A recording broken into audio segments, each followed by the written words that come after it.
Hello everyone, இன்னைக்கு நாம love you ஃபார் எவர்ங்கிற இந்த சைனீஸ் ட்ராமாக்கான last and final 3rd episode தான் பார்க்க போறோம். அதுக்கு முன்னே இன்னும் நம்ம சேனலுக்கு சப்ஸ்கிரைப் பண்ணாதவங்க சப்ஸ்கிரைப் பண்ணிக்கோங்க. ஓகே, இப்போ நாம இன்னைக்கான எபிசோட்குள்ள போகலாம்.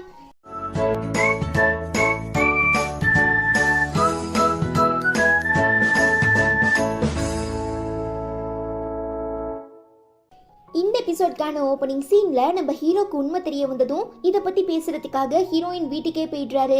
பட் எப்படி ஆரம்பிக்கிறதுன்னு தெரியாம தயங்கிட்டு இருக்கும்போது குட்டி பசங்க 2 பேரும் வேகமா ஓடி வந்து ஹக் பண்ணவும் தான் எதுக்காக இங்க வந்தோங்கிறதையே டோட்டலா மறந்துட்டு அவங்க கூட சேர்ந்து ரொம்ப சந்தோஷமா விளையாட ஆரம்பிக்கிறாரு. நாளைக்கு எங்கள் ஸ்கூலில் பேரண்ட்ஸ் மீட்டிங் இருக்குது. எப்போதுமே எங்கள் அம்மா மட்டும்தான் தனியாக வருவாங்க. ஸோ பசங்களாம் பார்த்து எங்களை செம்மையாக கலாய்ப்பாங்க. அதனால இந்த தடவை எங்கள் அம்மா கூட சேர்ந்து நீங்கள் பேரண்ட்ஸ் மீட்டிங்க்கு வரீங்களான்னு குட்டி பையன் கேட்க, ஹீரோ தயக்கத்தோடையே, ஏன் உங்கள் அப்பா டாக்டர் ஜானி ஊரில் இல்லையான்னு கேட்கவும், அவர் எங்களோட அப்பாவே இல்லை, எங்கள் அம்மாவுக்கு ஃப்ரெண்டு, அவ்வளோதான். ஸோ எங்களுக்கு காட்ஃபாதர், மற்றபடி அவருக்கும் எங்களுக்கும் எந்த சம்மந்தமுமே இல்லைன்னு குட்டி பையன் சொன்னதுக்கு அப்புறம் தான் ஹீரோயின் இத்தனை நாளாக தாங்கிட்ட உண்மையை மறைச்சி பொய் சொல்லியிருக்காங்கிறத உணர்ற நம்ம ஹீரோ குட்டி பையன் கிட்ட நாளைக்கு நான் கண்டிப்பா பேரண்ட்ஸ் மீட்டிங்க்கு வரேன்னு சொல்லிட்டு ஹீரோயின் கூட பயங்கரமா ஃப்ளர்ட் பண்ணவும் அவங்க பெருசா கண்டுக்கிற மாதிரியே இல்ல.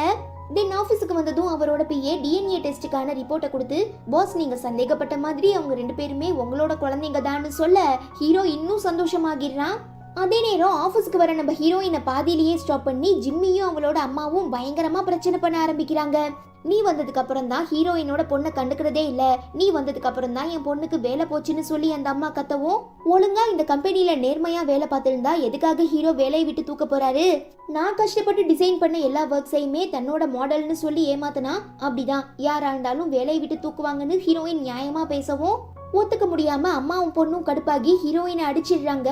பொறுமை இழந்துடுற நம்ம ஹீரோயின், இத்தனை வருஷமா நீங்க 2 பேரும் பண்ண எல்லா அநியாயத்துக்கும் நானும் எங்க அம்மாவும் எதுவும் பேசாம அமைதியா விட்டுட்டோம். இதுக்கப்புறம் அப்படி இருப்போன்னு மட்டும் நினைக்காதீங்க. இன்னும் கொஞ்ச நாள் தான். உடம்பு சரியில்லாம இருந்துட்டு இருக்க என்னோட அம்மா ரெக்கவர் ஆகி வரட்டும், அப்புறம் இருக்கு உங்களுக்கு கச்சேரின்னு சொல்ல பயந்து போயிடுற இவங்க 2 பேரும், நாங்க உங்களுக்கு $3 மில்லியன் காசு தரோம், அதை வாங்கிட்டு கண் காணாத தூரமா வெளிநாட்டுக்கு போயிருங்கன்னு சொல்லவும், நான் இங்க மாசத்துக்கே $20,000 சம்பாதிக்கிறேன். ஸோ எனக்கு இந்த $3 மில்லியன் பெரிய விஷயமே கிடையாது. ஒருவேளை நம்ம ஃபேமிலி பிரச்சனையில நானும் எங்க அம்மாவும் ஜெயிச்சிட்டா உங்களுக்கு தான் இந்த $3 மில்லியன் தேவைப்படும். ஸோ பத்திரமா வச்சுக்கோங்கன்னு சாவேஜா ரிப்ளை பண்ணிட்டு ஹீரோயின் கிளம்பிடுறாங்க. இப்படியே விட்டுட்டு இருந்தா நம்ம சீக்கிரம் தோத்து போயிருவோமோங்கிற பயத்துல ஜிம்மியோட அம்மா ரொம்பவே மோசமான ஒரு பிளான் சொல்லவும் ஜிம்மிக்கே பயம் வந்துடுது. ஏன்னா அது அந்த அளவுக்கு டெரரா இருக்கும் போல. அது என்னங்கிறத கொஞ்சம் வெயிட் பண்ணி பாருங்க. கட் பண்ணா திரும்ப பிரான்ஸுக்கு போற டாக்டர் ஜானி ஒரு முக்கியமான விஷயத்தை பத்தி பேசணுங்கிறதுக்காக ஹீரோயினை ஒரு ரெஸ்டாரண்ட்டுக்கு கூட்டிட்டு போறாரு. ஈவன் அதே ரெஸ்டாரண்ட்டுக்கு அன்எக்ஸ்பெக்டடா வர நம்ம ஹீரோவோட ஃப்ரெண்ட் இவங்க 2 பேரையும் பார்த்துட்டு ஹீரோ கிட்ட இதை பத்தி இன்ஃபார்ம் பண்ணவும், ஏதோ ஒண்ணு தப்பா நடக்க போகுதுங்கிறத உணர்ற நம்ம ஆளு தூரத்துல உட்காந்து அவங்க 2 பேரையும் வாட்ச் பண்ண ஆரம்பிக்கிறான். எப்படியாவது இன்னைக்கு ஹீரோயின் கிட்ட பேசி மனசை மாத்தி அவளை உஷார் பண்ணணுங்கிறதுக்காக டாக்டர் ஜானி சரக்க ஊத்தி கொடுக்கவும் மரியாதைக்காக ஹீரோயினுமே வேண்டான்னு சொல்லி குடிச்சிடுறாங்க. அப்புறம் என்ன, ஃபுல்லா மட்டை. இதை தனக்கு சாதகமா பயன்படுத்தி ஹீரோயின் கிட்ட அட்வான்டேஜ் எடுத்துக்கிட்டு அவங்க கூட தப்பா நடந்துக்கிட்டா வேற வழி இல்லாம தன்னை மேரேஜ் பண்ணிப்பாங்கிற பேராசையில தன்னோட காதலை ப்ரப்போஸ் பண்ணி அங்க இங்கன்னு தொடவும் உஷாராகிடுற நம்ம ஹீரோயின், என்னை விட்டு தள்ளிப்போ, என்னை விடு விடுன்னு சொல்லி அவனை தள்ளி விடவும் ஹீரோ கரெக்டா ஸ்பாட்டுக்கு வந்து ஜானியை தடுத்து ஹீரோயினை காப்பாத்திடுறான். யார் ராணி, நான் தான் அவ கஷ்டத்துல இருக்கும்போது உதவி பண்ணேன். ஸோ எனக்கு அவ மேல எல்லா உரிமையுமே இருக்குன்னு டாக்டர் ஜானி சொல்ல, கட்டின பொண்டாட்டியாவே இருந்தாலும் நோன்னு சொன்னா நோ தான்னு தலை சொல்லியிருக்காரு. சோ போதையில இருக்க ஹீரோயின் கிட்ட நீ தேவையில்லாம அட்வான்டேஜ் எடுத்துக்க ட்ரை பண்ணாத, அப்புறம் நீ வாழ்க்கையில படக்கூடாத கஷ்டத்தெல்லாம் என்னால பட வேண்டியதா இருக்குன்னு சொல்லி ஹீரோ மிரட்டிட்டு, வீட்டுல இருக்க குழந்தைங்க குடிச்சிருக்க நம்ம ஹீரோயினை பார்த்தா ஏதாவது நினைச்சுப்பாங்களோ, மனசு கஷ்டப்படுவாங்களோன்னு சொல்லி தன்னோட அப்பார்ட்மெண்ட்டுக்கே கூட்டிட்டு போயிடுறான். என்னதான் ஹீரோ இன்னும் தன்னை கல்யாணம் பண்ணிக்கலைனாலும் ஹீரோயினுக்கு அவர் மேல ரொம்ப பாசம் காதல்லாம் இருக்கும். ஸோ போதையில உளர ஆரம்பிச்சிடுறாங்க. ஹீரோக்கா சந்தோஷம் தாங்க முடியல. கிஸ் பண்ணலாமான்னு யோசிக்கும் போது கண்ட்ரோலை மீறி நம்ம ஹீரோயினே பச்சைக்கன்னு கிஸ் பண்ணிடவும், இது போதும் எனக்கு இது போதுமேன்னு சொல்லி ஹீரோ செம குஜாலிட்டியாகி கிஸ் பண்ண ஆரம்பிச்சிடுறான். தென் அடுத்த நாள் காலையில நம்ம ஹீரோயினுக்காக பிரேக்ஃபாஸ்ட் எல்லாம் செஞ்சு வச்சுட்டு வெயிட் பண்ணிட்டு இருக்கும்போது தூக்க கலக்கத்தோட ஹீரோ வீட்டுக்குள்ள வர 2 குழந்தைங்களும், நீங்க எங்க அம்மாவை பாத்தீங்களா, நைட்டு ஃபுல்லா வீட்டுக்கே வரலன்னு சொல்ல, பாஸ் டவல் எங்க இருக்குன்னு கேட்டுக்கிட்டே நம்ம ஹீரோயின் வெளியில வரவும், அப்போ நீங்க நைட்டு ஃபுல்லா ஹீரோ வீட்டுல அவர் கூட தான் ஸ்டே பண்ணியிருந்தீங்களான்னு குட்டி பசங்க கேட்க ஹீரோயினுக்கு பப்பி ஷேமாகிடுது. ஸோ சமாளிக்கிறதுக்காக, அதெல்லாம் இல்ல, நான் நைட்டு வீட்டுக்கு லேட்டா தான் வந்தேன், நீங்க 2 பேரும் அசந்து தூங்கிட்டு இருந்ததுனால தான் நான் வீட்டுக்கு வந்தது தெரியல போல, அப்புறம் காலையில டவல் வாங்குறதுக்காக தான் ஹீரோ வீட்டுக்கு வந்திருக்கேன்னு சொல்லவும், ஏன் நம்ம வீட்ல டவல் எதுவும் இல்லையான்னு குட்டி பசங்க கேட்க, எப்படி பேசினாலும் நம்ம குழந்தைங்க லாக் பண்ணிடுறாங்களேன்னு சொல்லி நம்ம ஹீரோயின் என்ன பதில் சொல்றதுன்னு தெரியாம முழிக்கும் போது, அதுவா நேத்து நான் உங்க வீட்ல இருந்து டவல் வாங்கிட்டு வந்தேன், அதை திரும்ப வாங்கிட்டு போறதுக்காக தான் உங்க அம்மா என் வீட்டுக்கு வந்தாங்கன்னு சொல்லி ஹீரோ சமாளிச்சிடுறாரு. அப்புறம் டைனிங் டேபிள்ல சுட சுட பிரேக்ஃபாஸ்ட் எல்லாம் இருக்கிறத பார்த்துட்டு பசங்க எங்களுக்கு பசிக்குதுன்னு சொல்லவும், ஹீரோ ஹீரோயின் பசங்க 2 பேரும் ஒரு ஃபேமிலியா ஒன்னா உட்கார்ந்து சாப்பிட ஆரம்பிக்கிறாங்க. ஹீரோக்கா இனம் புரியாத சந்தோஷம், தன்னோட ஒய்ஃபு குழந்தைங்க கூட நம்ம சேர்ந்துட்டோம், இதுக்கப்புறம் ஒரு ஃபேமிலியா வாழ போறோங்கிற எக்ஸைட்மெண்ட்ல ஹீரோயின் கிட்ட இதை பத்தி பேசலான்னு ஆரம்பிக்கும் போது, அங்கிள் இன்னைக்கு எங்க ஸ்கூல்ல பேரண்ட்ஸ் மீட்டிங் இருக்கு, நீங்க வருவீங்கல்லன்னு குட்டி பையன் கேட்க, அதெல்லாம் வேண்டாம், அங்கிளுக்கு முக்கியமான வேலைகள்லாம் இருக்கும், ஸோ அவர் ஆஃபீஸ்க்கு போகணும், அதான் நான் இருக்கேன்லன்னு ஹீரோயின் சொல்ல, அதெல்லாம் முடியாது, அங்கிள் நேத்தே எங்க கிட்ட வரதா ப்ராமிஸ் பண்ணிருக்காரு, சோ அவர் வந்துதான் ஆகணும்னு பசங்க அடம் பிடிக்கவும், ஹீரோவுமே கொடுத்த வாக்க காப்பாத்துற விதமா அந்த பேரண்ட்ஸ் மீட்டிங்க்கு கிளம்பி போறாரு. சரி இப்பயாவது ஹீரோயின் கிட்ட உண்மையை சொல்லலாம், நீ தான் என் ஒய்ஃபு, நான் தான் உன் ஹஸ்பண்ட், நம்ம குழந்தைங்க தான் இவங்க 2 பேருங்கிறத சொல்லலான்னு ஸ்டார்ட் பண்றச்ச, மாஸ்க் போட்ட ஒரு மர்ம நபர் கையில கத்தியோட குட்டி பசங்களை பார்த்து வேகமா ஓடி வரதை நோட் பண்ற நம்ம ஹீரோயின் தன்னோட குழந்தைங்களுக்கு எதுவும் ஆகிடக்கூடாதுங்கிறதுக்காக அவனை தடுக்க வேகமா ஓடுறாங்க. பட் அதுக்குள்ள அந்த மர்ம நபர் குட்டி பையனை கத்தியால குத்திடுறான். பாவம் குட்டி பையன் மயக்கம் போட்டு விழுந்ததும் ஹீரோயினுக்கு என்ன பண்றதுன்னே தெரியல, கண்ணா எழுந்திரி எழுந்திரின்னு கதறி கதறி அலறாங்க.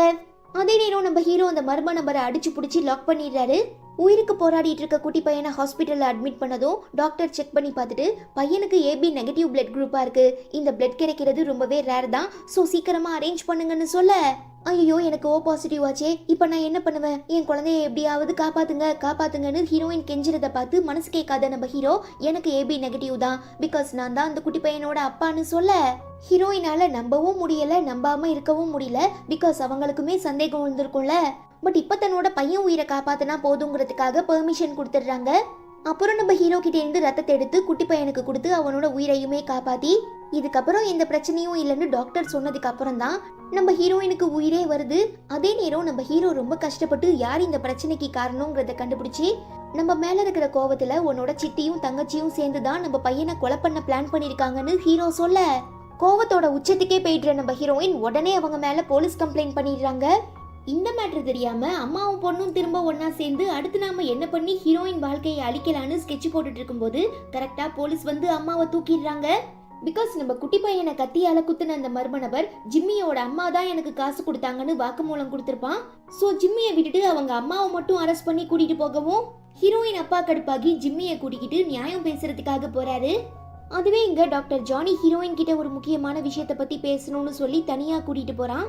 தென் ஹாஸ்பிட்டல் ரூமுக்கு வர நம்ம குட்டி பாப்பா தம்பி கிட்ட, அண்ணா உனக்கு ஒரு விஷயம் தெரியுமா, அங்கிள் தான் நம்மளோட அப்பா, இது அம்மாவே என்கிட்ட சொன்னாங்கன்னு சொல்லவும், குட்டி பையன் ரொம்ப சந்தோஷப்படுறான். சரி அம்மா எங்கன்னு கேட்க, இவ்வளோ நேரமா உன் பக்கத்துல தானே உட்கார்ந்துருந்தாங்க, உனக்கு தெரியாதான்னு கேட்டதும் பயந்து போயிடுற நம்ம ஹீரோ ஹாஸ்பிட்டல் ஃபுல்லா ஹீரோயினை தேடிட்டு இருக்கும் போதுதான் டாக்டர் ஜானி கிட்ட பேசிட்டு இருக்கதை பார்த்துட்டு எங்க அவன் ஹீரோயினை ஏதாவது பண்ணிடுவானோங்கிற பயத்துல சண்டை போட போறான்.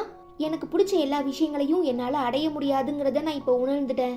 ஸோ இதுக்கப்புறம் என்னால உங்க வாழ்க்கையில எந்த பிரச்சனையும் வராது, நீங்க ஆசைப்பட்ட மாதிரி குழந்தைங்க கூட சந்தோஷமா வாழுங்கன்னு வாழ்த்திட்டு சைலண்டா ஜானி கிளம்பிடுறான்.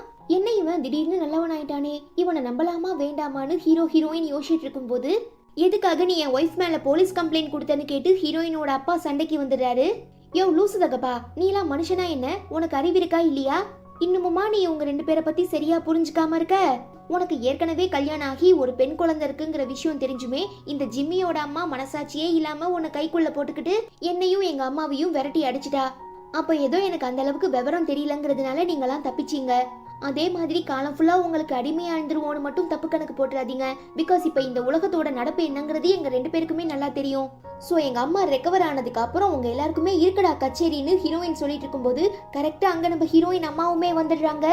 லீகலா என்ன கல்யாணம் பண்ணிக்கிட்டு முறைப்படி நீ என்ன டிவோர்ஸ் பண்ணாததுனால உன்னோட சொத்துக்கள்ல எங்களுக்குமே பங்கு இருக்கு, அதே நேரம் உனக்கும் ஜிம்மியோட அம்மாக்கும் நடந்த மேரேஜை நீங்க இன்னும் சட்டப்பூர்வமா ரிஜிஸ்டர் பண்ணாததுனால நான் அவ மேல கேஸ் கொடுக்க போறேன், இனி அவ நினைச்சா கூட ஜெயில இருந்து வெளியில வர முடியாது, இதோட நிறுத்திடுவோம் மட்டும் தப்பு கணக்கு போடாதீங்க, நீங்க 3 பேரும் சேர்ந்து எங்க வாழ்க்கையை அழிச்சதுக்கு இன்னும் நாங்க நிறைய தரப்போறோம், என்னென்னங்கிறத வெயிட் பண்ணி பாருங்கன்னு ஹீரோயினோட அம்மா கெத்தா பேசவும், ஐயோ நான் சந்தோஷமா வாழ்றதுக்காக தானே 2 பொண்டாட்டி கட்டிக்கிட்டேன், பட் இப்ப அதுவே எனக்கு ஆப்பா போச்சுன்னு சொல்லி ஹீரோயின் அப்பாக்கு ஹார்ட் அட்டாக் வந்து அப்படியே மயங்கி விழுந்துடுறாரு. ஐயோ நைனா அம்மா என்னை விட்டு போயிட்டாங்க, நீங்களும் என்னை விட்டு போயிடாதீங்கன்னு சொல்லி ஜிம்மி அவரை உடனே ஹாஸ்பிட்டல் அட்மிட் பண்ணிடுறா. அப்புறம் என்ன, உண்மை, நீதி, நியாயம், தர்மம் எல்லாமே ஜெயிச்சிருச்சுன்னு சொல்லி நம்ம ஹீரோயினோட ஃபேமிலி ஒன்று சேர்ந்துடுறாங்க. கட் பண்ணா கொஞ்ச நாளைக்கு அப்புறம் நம்ம ஹீரோ ஆஃபீஸ் ஒர்க் எல்லாம் முடிச்சுட்டு வீட்டுக்கு போயிட்டு இருக்கும்போது, பாஸ் இன்னைக்கு நைட்டு ஒரு முக்கியமான பார்ட்டி இருக்கு, நிறையவே பெரிய பெரிய கிளைண்ட்ஸ் எல்லாம் வருவாங்க, நமக்கு ப்ராஜெக்ட்ஸ் எல்லாம் கிடைக்க கூட சான்சஸ் இருக்குன்னு பிஏ சொல்ல, ப்ராஜெக்ட் ஆகுது மண்ணாங்கட்டியாவது எனக்கு என் குடும்பம் தான் முக்கியம்னு சொல்லி நம்ம ஹீரோ காரை விட்டு இறங்கினதும் பிஏ ஒன்றும் புரியாம திருன்னு முழிக்கிறாரு.